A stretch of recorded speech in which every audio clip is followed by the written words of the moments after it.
Road out of need. Come on, boys. The need to stay in school. The need to eat.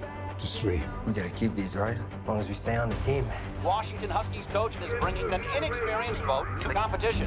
I absolutely loved this film. I love true stories, and this was one I was largely unaware of, so it made it even more fun to check out. Callum, let's start with you. The idea of being part of this team. I can see anyone kind of relating to that sport aspect and the excitement of it. But this was more than just being part of a team. This was like survival, your future. Talk to me about the mindset of the character. Well, Joe was abandoned by his family when he was 13 years old and somehow miraculously ended up at college. And not only to pay his tuition, but for somewhere to live and food to eat. He realized if he joined the rowing team, or at least tried, that would be provided for him. So he was there out of necessity. And then over the time that they were rowing, fell deeply in love with all the other boys and the sport itself. I mean, it's a really grueling thing to do. We trained for 2 months, 4 hours a day, every day before we shot. And we really built a professional sports outfit and bonded in a way that I didn't think that we'd be able to. I think it definitely translates on screen. And, Joel, you're kind of having to helm this whole thing as the coach, but you're not the nurturing coach, right? Like he's developing this team with a goal in mind. Talk to me about him. Yeah, look, I think that's one of the things that really drew me to the film was, apart from the guys and George and like you, it was a story I'd never heard of before, and I was like, this is so perfectly built for a film, the true story. But the coach is one of those coaches that I am always curious about when I watch any sport that just looks really just deeply unhappy.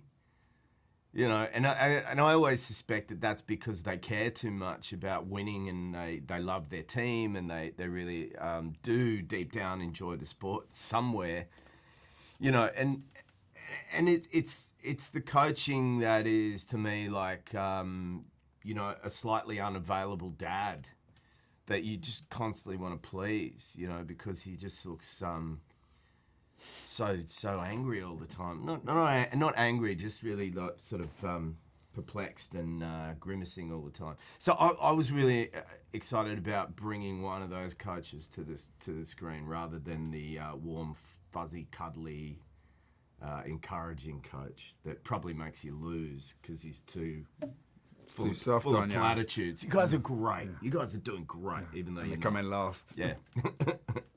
Well, one of the things that both your characters got me thinking about was the idea of risk versus reward. And like when you make a bold decision, there's that, scary side of how will it turn out. And we see that with, Callum, your character and his entire future. And then Joel, we see that with your character and choosing who's going to, represent our country in the Olympics. Maybe talk to me a little bit about a time when each of you have taken a risk and it's paid off. Well, his character's the real hero, I think, because of that decision to put the junior boat as the lead boat. I mean, I think that's an extraordinary leap of faith for anyone to do. He puts your whole life on the line, don't you? My biggest risk I ever took was giving up my modelling career. I was going to see if I could slide that under the door. I never had a modelling career. That was a joke. No, I used to work a lot in the theatre, and I was very fascinated by working in the movies. And I had this whole kind of life going on where I was working in the theatre, and I realised if I had to stop doing that in order to be available. But it was a real cross my fingers because I didn't have a job. But actually, the first time I ever got an acting job, I quit my real job. What was your real job? I was working in a hotel as a bellhop or a porter. And then I had one episode of a TV show.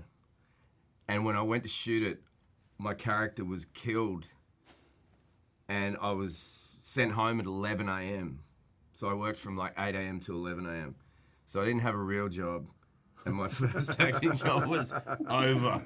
So I was like looking into the abyss, but it was sort of about going, all right, Exhilarating. I know that I'll fill that space somehow, and I believe in jumping off a cliff and knowing that you'll find a way to land on your feet. So glad you took that risk. Thank you guys so much. I can't wait for audience to see this film. But I'll carry bags next time I see you. I know how. For all the people who never believed in you, I